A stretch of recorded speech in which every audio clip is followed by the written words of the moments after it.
From South Carolina Public Radio, this is the South Carolina Lede. I'm your host, Gavin Jackson, and this episode was recorded on June 1st, 2026 from South Carolina Public Radio Studios here in Columbia.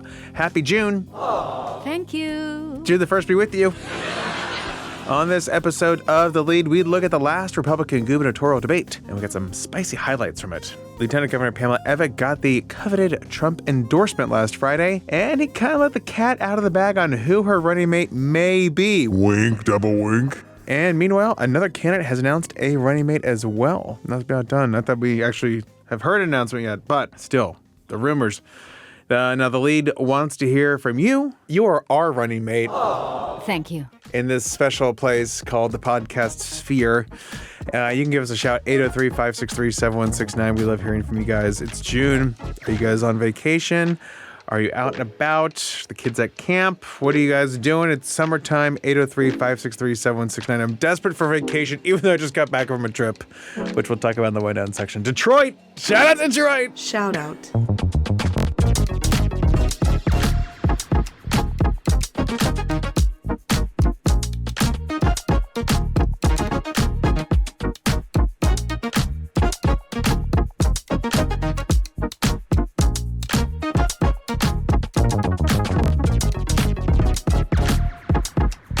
Briefly, what's on tap for this week in the State House? Of course, they're out of session, but we do have a Budget Conference Committee meeting on Tuesday. All you budget heads are probably dying for this. Up in Congress, they're back in session too. And on the economic calendar, we get May unemployment numbers on Friday. Yeah. It's going to be May. Also on Friday, last Friday, I'm going to stop saying Friday, but I'm not going to right now. We got bombshell news that everyone's been waiting for. That was President Donald Trump's endorsement in the governor's race. Yes, I was at a wedding reception at the time, and I was like, oh, wonderful. How great is that? A little Friday news dump. But as expected, Lieutenant Governor Pamela Evette got the long-awaited and coveted endorsement from Trump, giving the campaign a boost in the final days as early primary voting continues. We've got just a couple days left of that before the June 9th primary. Now, the endorsement comes even after the McMaster administration was unable to secure a new all-Republican congressional map, something Evette gave testimony on before a House committee just weeks ago. In his Truth Social post on Friday, May 28th, Trump wrote in part, quote, highly respected and very popular Lieutenant Governor of South Carolina, Pam Evette, is an America First patriot who has been with me from the very beginning. She never wavered, never let me down, and was the only South Carolina gubernatorial candidate to endorse me as soon as I launched my 2024 presidential campaign. She crisscrossed South Carolina and other states for me, and I said at the time that this is truly something which I cannot forget. Now Pam is running to be the next governor of South Carolina, a place I love and won big in 2016, 2020, and 2024, getting the highest vote by far in the state's history. A successful entrepreneur, businesswoman, and civic leader prior to becoming a distinguished lieutenant governor and working with my friend, great Governor Henry McMaster, Pam has proven she has the courage and wisdom to deliver strong results for the people of her wonderful state and our nation. A big added plus for Pam is that I hear Henry McMaster Jr., the brilliant and very competent son of Henry and Peggy, will be running with her as the next lieutenant governor. Quote, now that latter part has been long rumored, and I'm telling you, we were also hearing about this back in mid-January. And this all but confirms it, as the Evette campaign isn't confirming this at the time. So a big little news tidbit there on top of some news that's really been getting a lot of gears moving on the campaign trail. Now, Evette responded saying, quote, thank you, President Donald Trump. Your walk down the golden escalator inspired my entry into public service. You showed what a business person can do when they put America first. I'm grateful for your support and will continue working to never let you down, quote. The endorsement has led to other candidates dismissing it as if it's not a big deal. Congresswoman Nancy Mace has been posting photos of herself with Trump, one with big text over the photo that says MAGA Mace, another photo of her in the likeness of Margaret Thatcher, the British Prime Minister. Mace said in a statement that opened with Mace saying, quote, I have enormous respect for President Trump and everything he has done for our country and for South Carolina. That respect is genuine and unchanged. She also added, quote, I also know I put the likelihood of an endorsement on the line when I demanded transparency of the Epstein files. I demanded it because you deserve the truth, all of it, and as a survivor, I had to get justice. If this is the price of an endorsement, I will never pay it. South Carolina deserves a governor who answers to her people, not to the establishment, and not to anyone who believes accountability is negotiable, quote. Rom Reddy wrote, quote, congratulations to Pam Evette for getting the president's endorsement and Henry McMaster Jr. for getting the endorsement as her running mate for lieutenant governor. This is something Pam coveted and has been seeking for several months, quote. Now, like everything in politics, there are ripple effects, and one of them was Evette bailing out of SCETV's gubernatorial debate on Monday for undetermined reasons. This was a debate that Evette has been committed to loudly and proudly as far back as 3 months ago.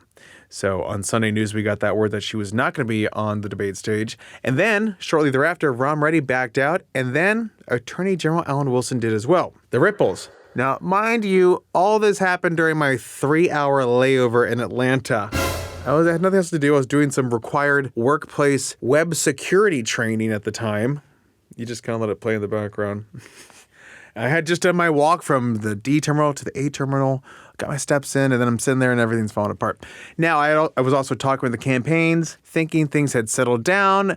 No more ripples after Rahm dropped out, and then I get a call from Wilson's people right before taking off to come to Columbia, and they dropped out as well. Luckily, by the time I landed in Columbia, no one else had dropped out, and the field has stabilized as of our taping at 1 o'clock on Monday with Congresswoman Nancy Mace, Congressman Ralph Norman, and Spartanburg Senator Josh Kimbrell still committed to the debate.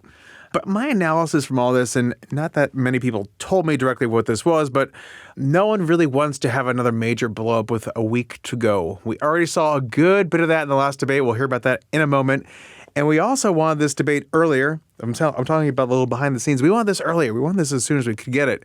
But this was the best day for everyone's schedules. So within that early voting window, within about a week away from actual primary day. So we were part of the ripple. Now, Evette, who did not have the strongest performance in one of the 3 SCGOP debates that she participated in, was set to take a lot of incoming fire along with the Henry D news. That's what Henry McMaster Jr. goes by. Shortly thereafter, Reddy announced he was ditching the debate. And of course, this Henry D news was something Wilson called a backroom deal in a press release in which he backed out of the debate. And he added, quote, "How can you expect the next governor to fight for you if they are too scared to answer your questions?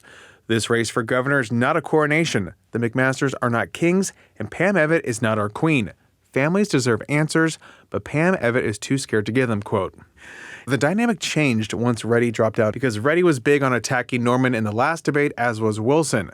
Then Norman tried to hit back at both of them.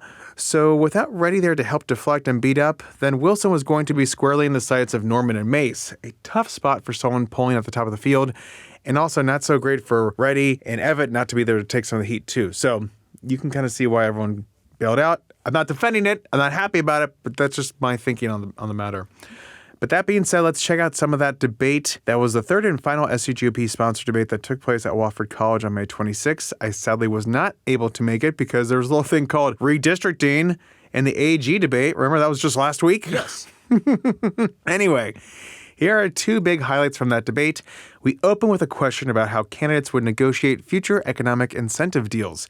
Here's Alan Wilson. First off, the reason we have incentives to begin with is to basically make South Carolina less deficient in something when we're competing with another state. So instead of throwing money at a deficiency, why don't we just treat the underlying deficiency? If it's tax reform, if it's regulatory environment, if it's education, employment, workforce, fix that and we won't have to throw money at it. Also, the Scout Motor deal was rushed. It was a boondoggle. We didn't have all the agencies at the seat together. This cost us, there was over nearly $250 million in cost overruns that all of us, all of you at home are paying for because it wasn't done right. Having the right people at the table, making the right decisions, and quit throwing money at problems, fix the problems, and give them the incentive after they deliver the $1 billion investment or after they deliver the 5,000 jobs or whatever it is. But we can do better, and we will when I'm governor.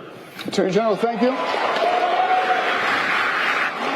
Congresswoman Mace, you have 45 seconds. South Carolina is the fastest growing state in the nation. It's less about the need to incentivize these companies who are coming here. They're coming here, and there is no stopping them. It's really about building the correct infrastructure, making sure they pay their own way. And I'll go back to data centers. There is a bill going through the state legislature now. You can go onto my Facebook at Nancy Mace. I reviewed the bill. It is being sold to you as a ratepayer protection bill, and it's anything but. The state is going to saddle you with the energy, the infrastructure, the water for these data centers. The same thing should go for businesses. Businesses need to pay their own way until they create those jobs for South Carolina workers or until those goals have been met. There should not be incentives. The same thing goes for earmarks in our budget. But this is what South Carolina has done for decades because past governors have let them. Congresswoman, thank you. Mr. Reddy, you have 45 seconds. These politicians do not know how to make deals. I ran a company in all 50 states, and I look at these deals and I say, these folks really don't know how to make deals. What are these deals? So I asked the senator, I said, $1.3 billion to Scout Motors. What's the next best deal? He says, I don't know. So I looked it up. It was the state of Mississippi at $150 million. So how about $151 million? These people have no idea what the heck they're doing. You know, there's $18 trillion of manufacturing that the president is onshoring. This is my wheelhouse. We should be going and bringing that manufacturing here, not these data centers and all these other businesses that don't do anything for South Carolina. It's a hoax. They don't know how to do it. I've done it my whole life. Mr. Reddy, thank you. Congressman Norman, you have 45 seconds. Scout Motors was a boondoggle. Politicians gave it away.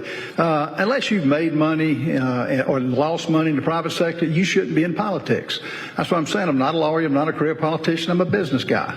And you've got to know what to do. Now, if it's a Michelin or a other company, BMW, you negotiate. I know how to do that in South Carolina.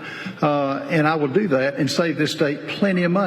Plus, none of the other elected officials on this state said one word about it. I've been talking about Scout Motors being a boondoggle, particularly when they moved the headquarters to Charlotte. There was no clawback on the $1.3 billion that they gave it. It's an insult. Congressman, thank you. You did mention everyone else on stage, so let's go and give them time for rebuttal. Attorney General, let's begin with you. You have 30 seconds for rebuttal to Congressman Norman.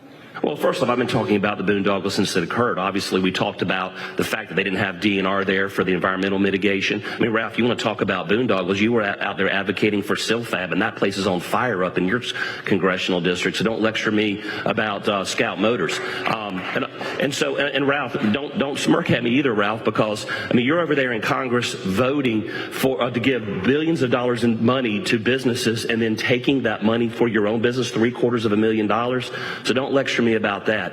As a governor, we won't do these type of boondoggles. All right, Attorney General, thank you. Congressman Norman, we're going to get to you in just a second, Congressman. Congressman Norman, your directed reference. Let's go. Alan, you're lying again. SILFAB was a company that came into a vacant building. I had nothing. He's lying about that I own land. Both of you look at Captain Sam Spit. On Captain Sam Spit, he didn't say a word. He gave $32 million to 130 acres in Kiowa. Didn't say one word. The money on the Murdaugh trial, he's costing all these taxpayers, having to retry it. It's not right. Congressman, thank you. Attorney General, you got 15 seconds here for a quick response. We're going to get to you, Mr. Reddy, in just 1 second. Attorney General, you got 15 seconds. 2 people were brutally murdered. They deserve justice, and I will spend whatever it takes to deliver them justice. Attorney General, thank you. Mr. Reddy, you have 30 seconds for your rebuttal. Yeah, he says all of us are lying. So let's talk about him. He says he's not a career politician. He's been there for 20 years. Really? Where do you start at 30 years for a career politician? Give it up. He endorsed Nikki Haley over President Trump. Does anyone know that? Anyone remember that? They don't remember that. And also, let me just say one last thing, which is Alan Wilson is right about this guy in SILFAB. It's a disaster. Mr. Reddy, thank you. Congressman, we'll go back to you. You have 15 seconds now for a response. This is a guy that built a wall illegally on a lot, and now he's suing the state that he wants to be governor of. It doesn't make sense. He's lying. He is lying about the fact I didn't vote for the big, beautiful bill. I did. That's an outright lie. And he said I own land where SILFAB was. It's a lie. And he said it, and now he's in a tweet he denied it, but he's just not truthful. Congressman, thank you, Mr. Reddy. You have 15 seconds for your final response. So I want to talk about this infamous wall that he talks about. Government stepped into my land and claimed it. So if I pay taxes and I own it, I will defend it. That's called property rights, Mr. Conservative. And I can afford to defend it. I will defend the property rights of every citizen in South Carolina. He just said he won't. Mr. Reddy, thank you. Congressman Mace, you have the full 30 seconds for your rebuttal. I feel like I'm in the middle of an oversight hearing. And they're very good at it, by the way. If anyone wants to trade places, they're excellent at it. If you can go on my Facebook at Nancy R. Mace on Facebook, the campaign page, I wrote an entire dossier about the bad, no good Scout Motors deal. I wrote a dossier about data centers in the bill. I will go through and I will read bills. I offered 10 amendments on a bill the other day to fix it, to protect ratepayers from data centers. And when it comes to SILFAB, I was in the SILFAB hearing today, because when you ask me to be there for you, Nancy Mace is going to stand there, right there with the people over the powerful every single time. Then here is a part where everyone gets a rebuttal to a question about how they would change the judicial election process, and Reddy takes the gloves off when talking to Norman, as does Wilson. I can't tell if he just doesn't remember or he just makes up stuff. I just said, I got a judicial reform bill passed, and he says no one talks about it. I talked about it, and I got it done. I just don't talk. These guys talk. What has he done in 20 years in office? Nothing. A Medal of Honor bill, my friend. I got it done as a citizen. So don't tell me that we didn't talk about it and we didn't get it done. We got it done, and I will get it through the Senate, through that corrupt Judiciary Committee, my very first year in office. Mr. Reddy, thank you. We're going to keep going down the line. Congressman, you were referenced. You have 30 seconds for your rebuttal now. You know, for you to say that and sue the state because of a wall you built without permits, I don't know where you're from, but in South Carolina you get permits. And I will tell you this, the fact that you started your DOJ commission under the guise of not running for you took money under the guise of having some big DOJ commission, but you're really running for governor. You're a fraud. And, you know, it's the only thing I know too. And I'll tell you this, he can't say he's for judicial reform. He was supporting one of the most liberal judges for circuit court. Congressman, thank you. Your time's up. Mr. Reddy, you have 15 seconds for your response. I have to tell you, if you believe in property rights, this is not your guy. So, permits are not required landward of the setback line. Read the law, my friend. And that's what the judge said. No permits are required. This guy doesn't know what he's talking about. Ladies and gentlemen, he doesn't know what he's talking about. Mr. Reddy, thank you. Congressman, you have 15 seconds right now. Look, you know, you say one thing and do another. This is part of what you're in this race for is to keep somebody out like me who you know is going to win this. You're with him.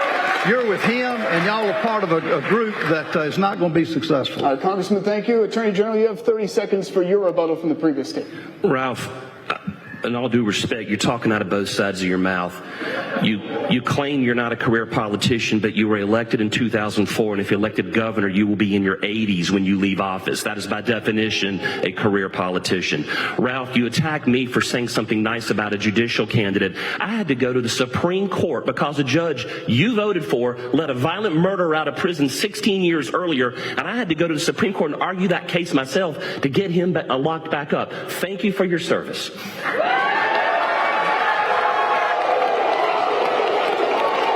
Congressman Norman, Congressman, you have 15 seconds to respond to the Attorney General. The legal retention funds that you give lawyer legislators to your own law firm to the tune of $750,000 is not right.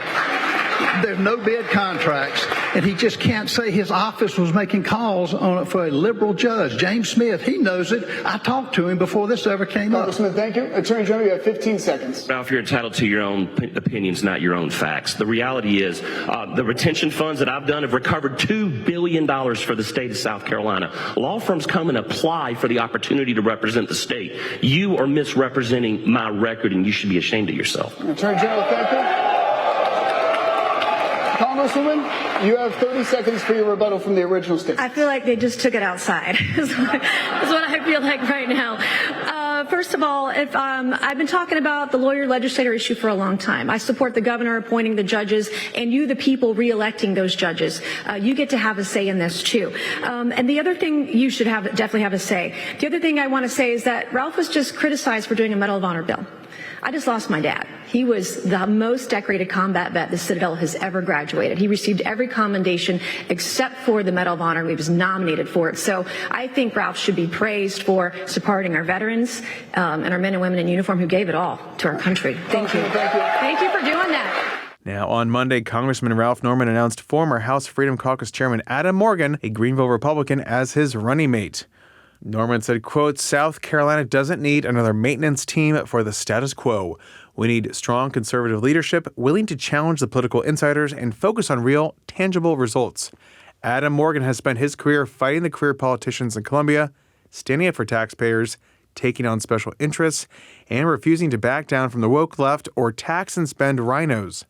Together, we're building what may be the most conservative ticket the state has ever seen, quote.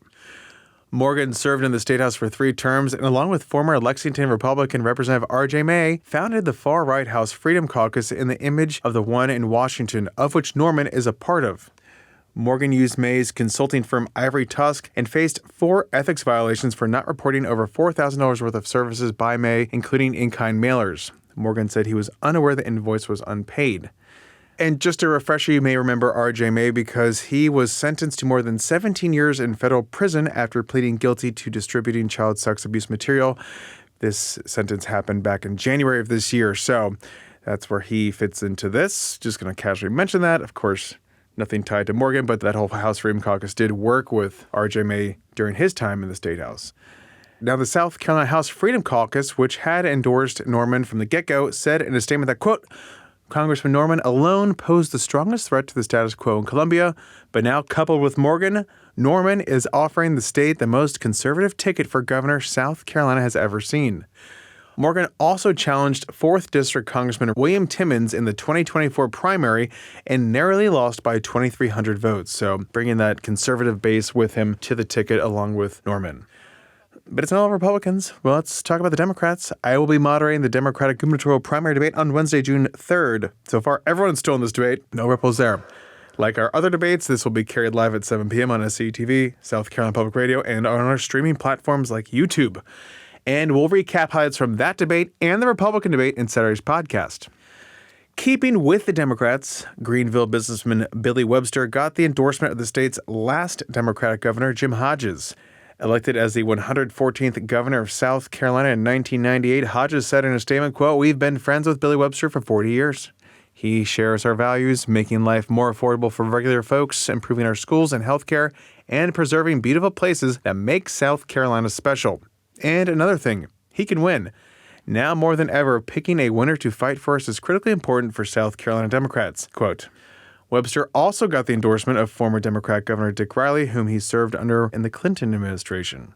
And just more of a national perspective here, South Carolina Democrats, along with others from around the Deep South, are pushing national Democratic leaders to keep South Carolina in an elevated position in the presidential primary nominating calendar. 2028 is right around the corner, folks. 2028. Watch. And you know how we play around here. We don't play. We don't mess around. We're always up top. Now, in a formal letter to Democratic National Committee Chair Ken Martin and members of the Rules and Bylaws Committee, Congressional Black Caucus Institute Chair and Mississippi Congressman Benny Thompson argues that South Carolina's place in the primary calendar represents far more than procedural scheduling. He said, quote, South Carolina's first-in-the-nation status is not a procedural privilege. It is a hard-won recognition that the Democratic Party's coalition must be centered, not assumed. To remove or diminish South Carolina's standing in the primary calendar would send precisely the wrong message to black voters and to every voter who has been told their voice does not matter until after the outcome is already decided, quote. The group said the call for South Carolina's continued primacy takes on added urgency in the wake of the Supreme Court's April 29th ruling in Louisiana v. Calais. That 6-3 decision that significantly curtailed Section 2 of the Voting Rights Act and, of course, led to a lot of redistricting efforts, though ours was shot down last week.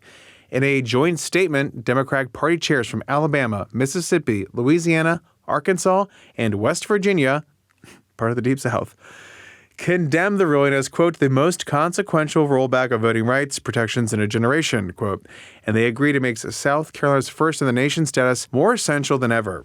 When South Carolina goes first, presidential candidates are forced to engage with communities that the Calais decision has now attempted to silence, quote. That was the Southern chairs writing that. So we will find out soon where we are on the calendar. But the Leeds Magic 8 Ball says we'll probably still be first in the South.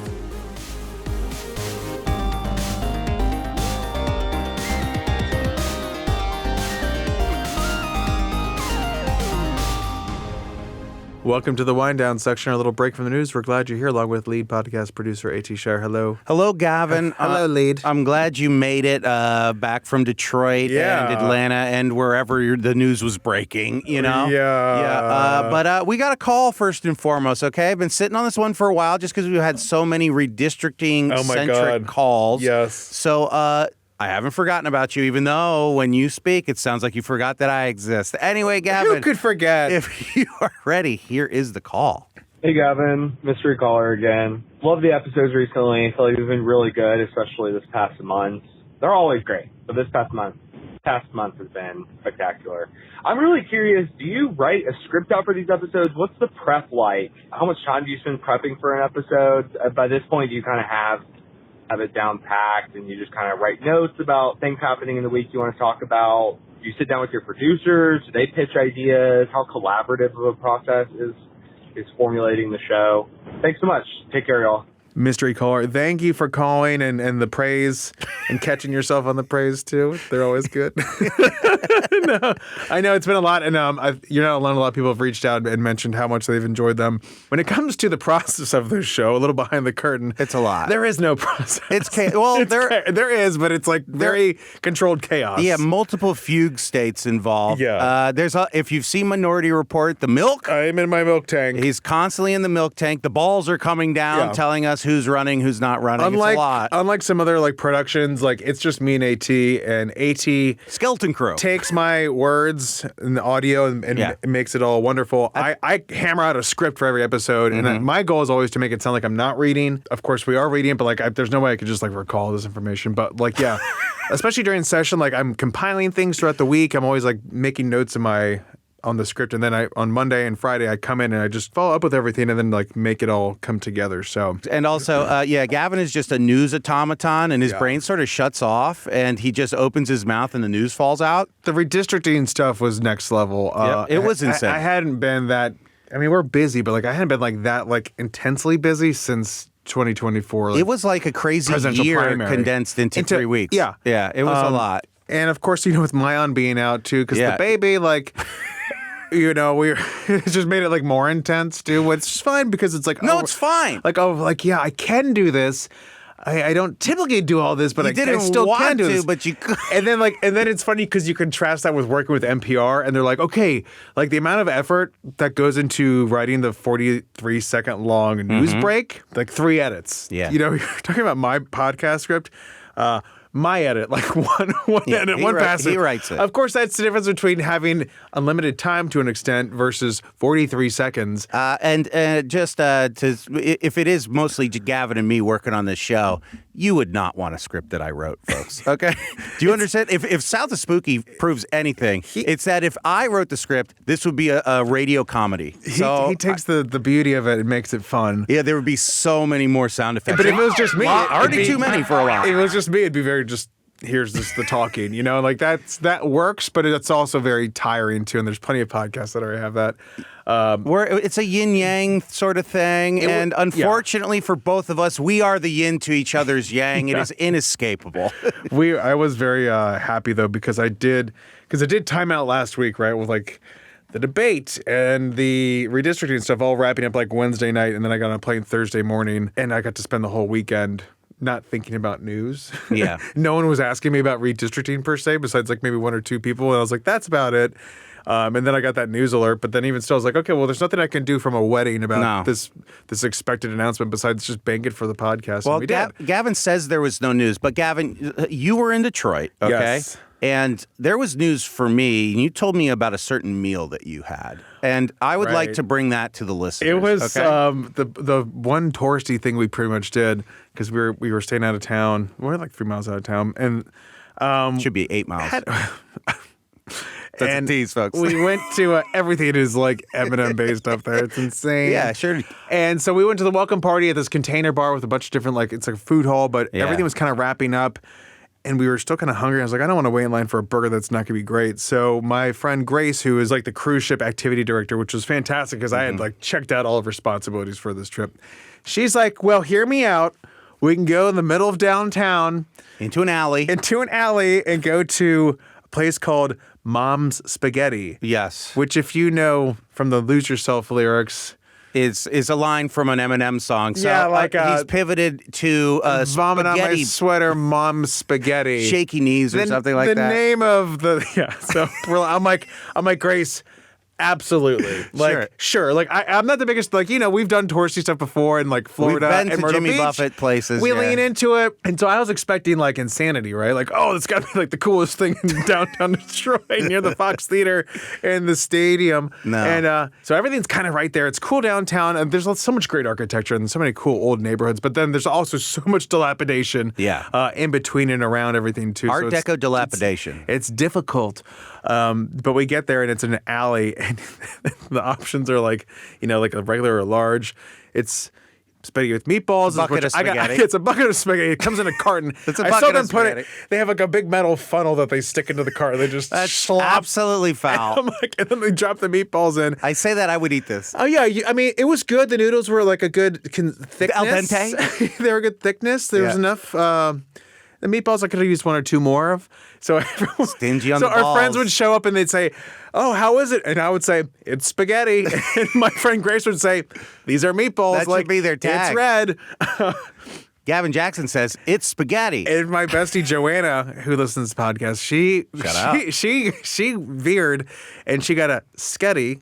Spelt as you would hear Apostrophe it. sketty. Sketty sandwich. She zigs when you think she's going to zag. But she did not get it Marshall style, which is 75 cents extra. You get a side of marinara sauce, which is an insane thing to try to like. It should be name. Marshall style already. Yeah, if it's spaghetti, it should have it. Now, if you're gonna do it though, upgrade to Marshall style because it was a little dry. He's saying you gotta go Marshall style, and then you eat it inside of a completely separate restaurant that just happens to share the space with Mom's Spaghetti. The idea of the spaghetti trough funnel is disgusting. And I didn't tell you this, but it happened in that restaurant. Was one of the weirdest things that happened to me during this trip that I still can't really comprehend. Yeah, I'm wearing like a blue gingham button-down shirt, which is and classic Gavin folks. Light chinos, right? Like I'm at a welcome party for a wedding. Like I'm gonna look the part. This is platonic Gavin dress. I know, yeah, basic. I know everyone wears depressing stuff because it's Detroit. Okay, sorry, not the case here. I'm gonna show up and show out. Their outfits are dilapidated, if you know what I mean. Folks. I'm sorry. So I'm walking in carrying my bag that says Mom's Spaghetti on it. Yeah, your spaghetti sack. No one else is in this big restaurant, again, facing across from like the stadiums in the downtown area. You're It's fresh out the alley, yeah. It's like, I don't know, 9 o'clock, 9:30. It's dead. But there are two guys at the bar that I'm walking past, and I didn't really understand this. Maybe you can help me out here. I'm walking into this outfit with my bag. Yeah. Just minding my own business, as I always do. And the guys are like, hey, do you have clean nails? What? And I'm so confused by that. I've never had someone ask me that question. I mean, what I immediately think of is Silence of the Lambs. Totally. And so I'm like, what size are you? I stand here and I'm like, and I look at my nails. I'm like, yeah, they're clean. Like, oh yeah, it's because me and my friend. And I think this was a working class dig. Can you come help me move a couch in the back of my car? Because they were wearing normal clothes. They were in button downs. They weren't like They weren't like ragtag. Oh well, it's because my buddy over here works on cars and he's always got dirt under his nails and da da da. I'm like, okay. Well, I mean, just because I don't have dirt under my fingernails doesn't mean I don't work. We just heard what I do for this podcast. But also, I'm like, and I'm not gonna get into it because I'm just like, in these situations, I've always thought of like scenarios. It's like there's never anything you can say or do other than be like, okay, and like walk away. It's incredibly to just neutralize the situation because I'm like, yeah. These sounds like two guys who don't get it Marshall style. I think it was, I think it was like.